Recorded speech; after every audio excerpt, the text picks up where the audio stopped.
today it's a warm day, and can you imagine now the temperature decreases by 60 degrees in this room?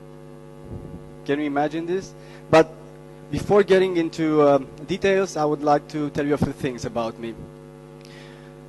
Well, first of all, I have never been a professional athlete, never. So, moreover, I'm not the Spartacus type of person. And it took me a while, around 33 years, to start running. Now I'm 34. Secondly, I'm not an eccentric millionaire yet. And going to North Pole requires substantial amount of money I didn't have. Third, I'm far from being a brave man. I'm far.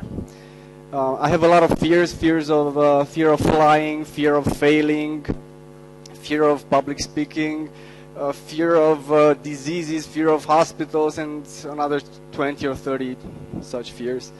And finally, as far as I know, I'm not irresponsible. I don't have an adrenaline, I'm not an adrenaline lover, and for sure I'm not masochistic. So just to sum up, I was the right candidate to run the North Pole Marathon. Okay. So let's get back to this temperature, minus 40 degrees Celsius or Fahrenheit, it doesn't matter. It's the same at this temperature. And I will show you a photo. All right? It's not me, okay? So this is a runner from the North Pole Marathon 2009 who decided to remove his face mask and his goggles for the final part of the marathon, you know, just to look nice in the photographs. So this is what minus 37 did to him. But as you can see, he's very, very happy, smiling because he accomplished his dream. It's a great photo. And by the way, thank you, Daisy, for the copyright. Meanwhile, 5,000 kilometers down south, actually all the directions are down south, but 5,000 kilometers away from the North Pole, in Romania, in Bucharest, in an office building, in a dark corner, there I was. Yeah, that's me. Okay, sorry. Well, that's amazing how many things can change in 1 year. 1 year I had no idea about TED. Sorry. So this is the first time I see Bassam, you know, the presenter. And I had no idea I could run more than a few kilometers. I didn't know how long a marathon is. And I was a frequent cold catcher. And I was a convinced workaholic. Coming back each night, each evening, back at home, totally squeezed out of energy. And sometimes my little boy, Alex, was already sleeping, so I couldn't play with him. And my favorite sport was lying on the sofa and drinking a few beers and watching TV, actually zapping the channels. And this happened each evening. And most of the times I was going to bed without really talking to my wife and without doing any domestic obligations. I don't. So it's sorry for that. You know. And of course, it was slowly deteriorating our relationship.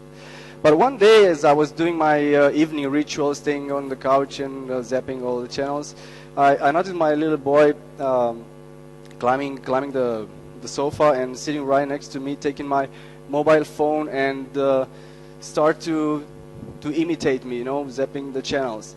And that was the time that when I realized that I wasn't the father I should have been, and I wasn't a role model for my son. And I asked myself, what part of me do I want him to copy? You know, except the substantial hair, of course. Sorry for that, son. Okay. Do I want him to copy my fears, my lifestyle, my sitting on the couch, drinking beers, my poor interaction with the people around me? Or should I make a change and become a father who would inspire him and motivate him on his way to pursuing happiness? And as life is full of coincidences, 2 days after this story, I've got an email from a colleague asking me if I wanted to run the North Pole Marathon. Of course, it was a joke, this email, because all my colleagues knew how much I hated cold. But this email had a very strong impact on me, because it made me want to challenge myself and my lifestyle, and it made me dream again. I suddenly remembered when I was 4 or 5 years old, and my parents used to read to me adventure books, Jules Verne, for instance, and I was dreaming of traveling the whole world, sail the oceans, crossing the desert, climbing the mountains, but I don't know why those dreams faded away. So that email really made me dream again. What is a dream? A dream is a future context we see ourselves into. It's about becoming something that we are not, having something that we don't have, or simply doing something that we currently don't do. Sometimes we are afraid of dreaming because we might get disappointed if the dream doesn't come true. But this way, we block and deny our happiness. So forget about fears. Dream as big as you can, as detailed as you can, and imagine yourself as it already happens, that very moment. For instance, when I decided to go to the North Pole, I imagined myself being already there. I could almost feel the wind and the snow on my face. And I was imagining myself crossing the finish line, then returning home, kiss my wife, embrace my son, and over the years telling great stories to my grandchildren around the fire camp. But a dream will always be trapped in our mind unless we do something. We should plan it. So we should write down all the actions that might help us to see our dream coming true. And this will also have an impact on our consciousness, because it will alert us each time we drift away from our dreams. We should also share our dream to all the people, because you will get unexpected help. The first time I launched my blog, and by the way, I didn't know what a blog was until I started one. So the second day after I launched my blog, I was contacted by the largest national radio station and the largest journal in Romania, and they offered to support me, and this was amazing. And my planning also included a training program that would not interfere with my family life or my professional life. So I decided to wake up at 5 a.m., run for 2 hours, no matter what. My plan also included running in a refrigerating deposit so I could get used to low temperature. Also talking to Romanian explorers who already been to South Pole, North Pole, or Everest, and they are pretty used to low temperature, so I got a lot of nice advice regarding equipment, the nutrition, and also I planned the relationship with the media and the potential sponsors. But we still have one more step until we see our dream coming true, and this is actually pursue it. Do it. It might sound unrealistic, but do it is the easiest part. So if you dream big and plan right, this do it will be very easy. we do a lot of things every day at the office or in the personal life. There are hundreds of things we do. But what makes this do it different is that it comes out from our dreams, from our passion, and it gives us a lot of energy and motivation to overcome any obstacle. And I know that because I wanted to give up a lot of times going to the North Pole. First, I almost deleted that email. I was 1 centimeter away from delete, and fortunately I didn't do it. Then I was about to give up when each time that I had to wake up at 5 a.m. and it was cold outside, so I wanted to return to bed. I wanted to give up after sending more than 5,000 emails to potential sponsors and got no positive feedback for 2 or 3 weeks. I was very frustrated for this reason. Also, when I arrived at the North Pole and the temperature was so low and the wind was so strong that I couldn't actually breathe. But each time I got back to that image of myself crossing the finish line, getting down on my knees and kissing the photo of my wife and son printed on the glove. And now I will show you a short movie to see where my dreaming and planning has taken me.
Here at Camp Barneo, which is a Russian camp at the geographic North Pole, and the 2010 North Pole Marathon is due to take place, and at the moment I have to mark the course. It's going to be a multi-circuit course, probably 9 or 10 laps of between 4 and 5k until they run 42.2k total.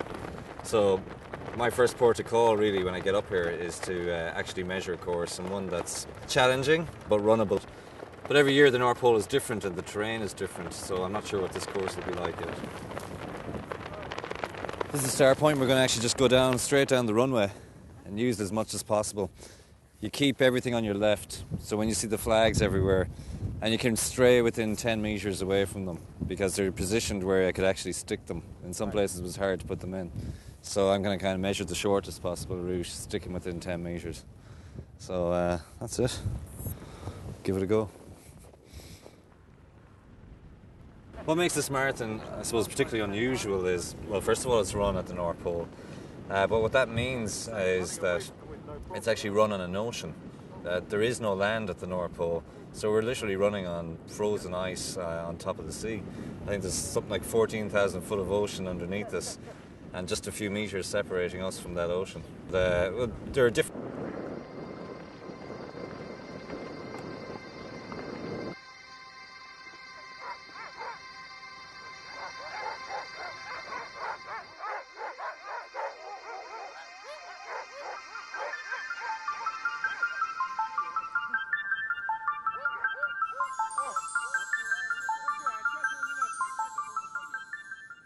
Even if I walk it, I'm looking forward to it. It's just one of those life experiences that not many people get to do.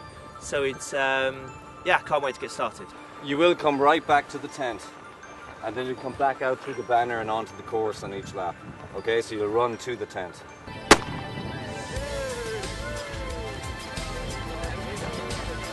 Woo! Yeah!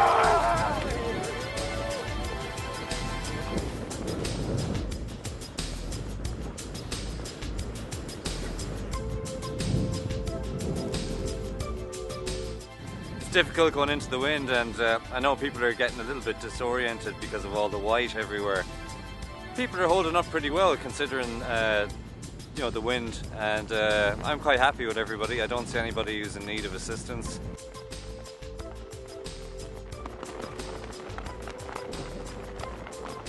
This wind isn't funny anymore. Final lap, maybe I sweat more and run fast, so I lose my temperature in my body. So a little pain in my hand, something wrong. I don't know. I can run on the street. If I run fast, I will lose temperature very quickly.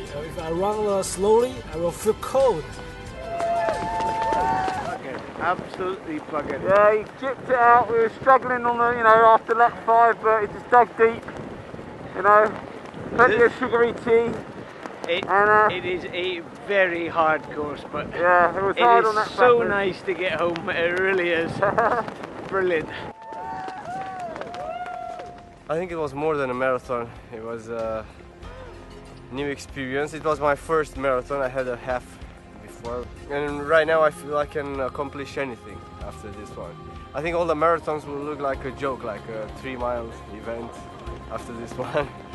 And reaching North Pole was one of my dreams since I was reading Jules Verne, this long time ago, 30 years ago. So thank you for making it possible.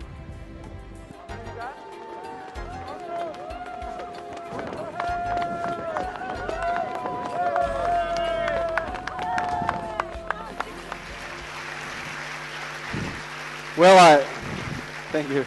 I still can't believe it happened. It actually happened. I think I need around 30 years to realize what happened there. And dreaming big will always lead us to bigger dreams, is a natural consequence. And in my case, is to be the first Romanian who runs a marathon on each continent. And this time I dreamt it and planned it to be a charity fundraising campaign. It already started in Australia in July with the Australian Outback Marathon. In about 3 or 4 hours, I'll be in the airplane, destination Istanbul, to run the Eurasia Marathon.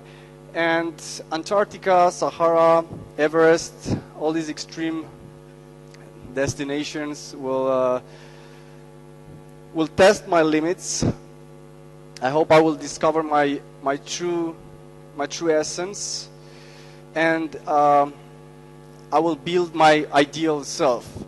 And hopefully I'll do all this in less than 1 year, so by October 2011 everything will be done. And finally, I have a strong image in my mind with me finishing the 7th marathon, getting back home and go to my wife, and I imagine my wife saying, honey, all your effort, all your running, all your training was really worth it, because now finally you've got a very nice ass.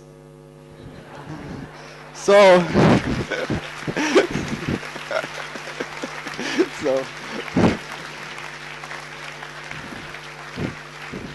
okay, so if you have a dream, dream it big, plan it right, and do it now. Thank you.